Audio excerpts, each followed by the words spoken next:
Russians is not a uniquely American phenomenon. Brexit is now being pinned on Russian interference.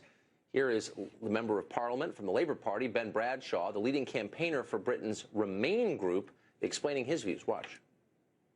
When will we realise that Russia's strategy is to weaken and divide the free world, and that driving the biggest refugee flows into Europe since World War II is a deliberate part of that plan?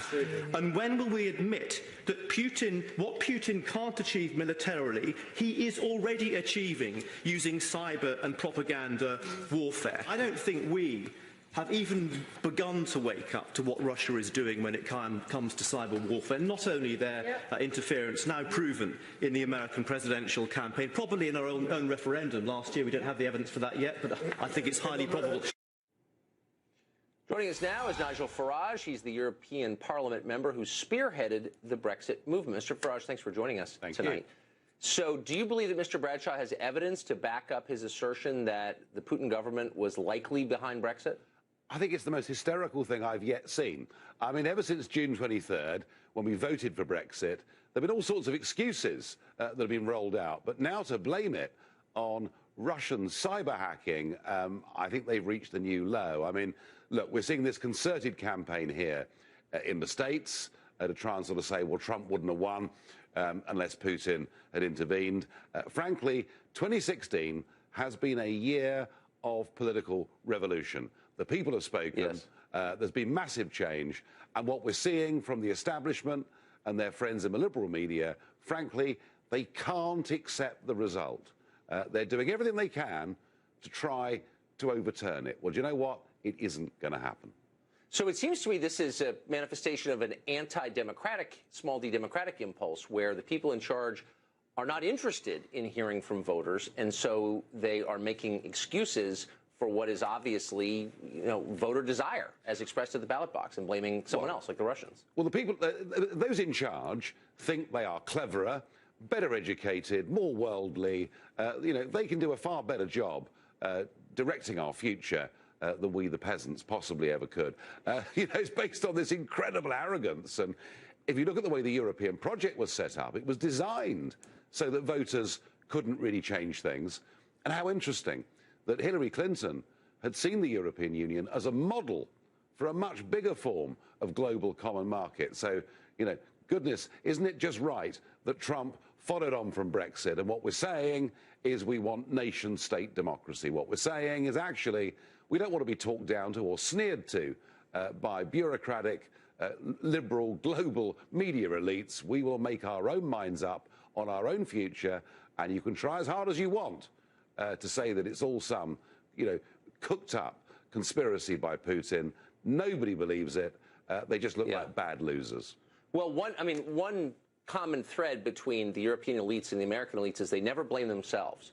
So you saw in Mr. Bradshaw's comments, he's blaming the Putin government for the massive refugee flows into Europe. My understanding was that Angela Merkel of Germany kind of opened the door, and that's the key fact. No, she did. In fact, what Chancellor Merkel said in July 15 was, as many people as come, we can cope with them. And, of course, what it meant is that 80% of people who came would never have qualified for refugee status under any formula.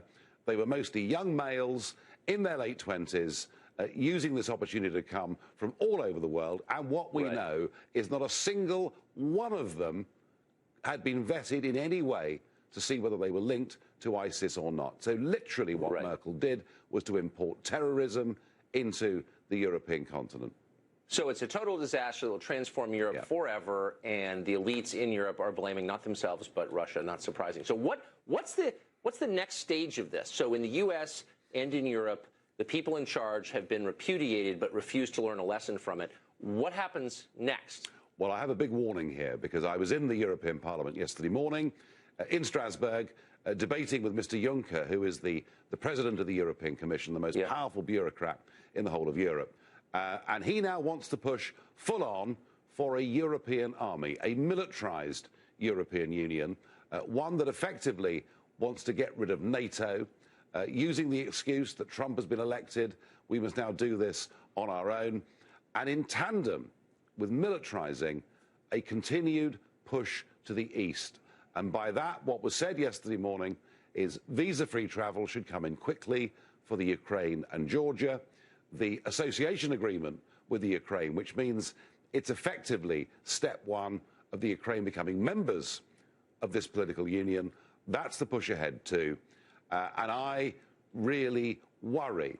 I worry that we're going to see a European Union, wounded animal though it is, dying though it is, but before we get to that point, it's going to provoke some kind of conflict with Putin. And I would say to that British MP who was looking to blame all of our woes on Putin, whether you like Putin, whether you choose to live in Russia or not, why on earth would you provoke Russia? Why on earth would you push a stick, into that Russian bear? Because if you do, they're going to respond.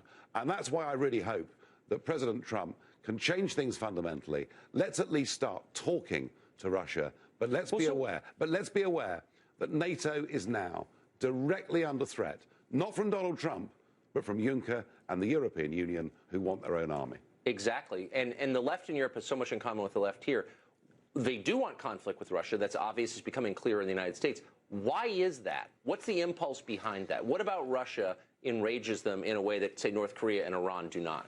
Well, they have to have an enemy, don't they? And what Putin represents, of course, for all his faults, but he represents a strong leader who believes in his own nation. They call it nationalism, nationism. They talk about these things in pejorative terms. Of course, Putin doesn't like the European project, because the European project wants to make Ukraine, his next-door neighbour, a member of an alternative political and military alliance. Come on, you can't blame him for that. But no, I think all through history, you see that empires that are built, that are struggling, that are failing, they have to have an enemy. They have to have a hate figure, and it's Putin. And it can lead to very reckless and destructive behavior, unfortunately.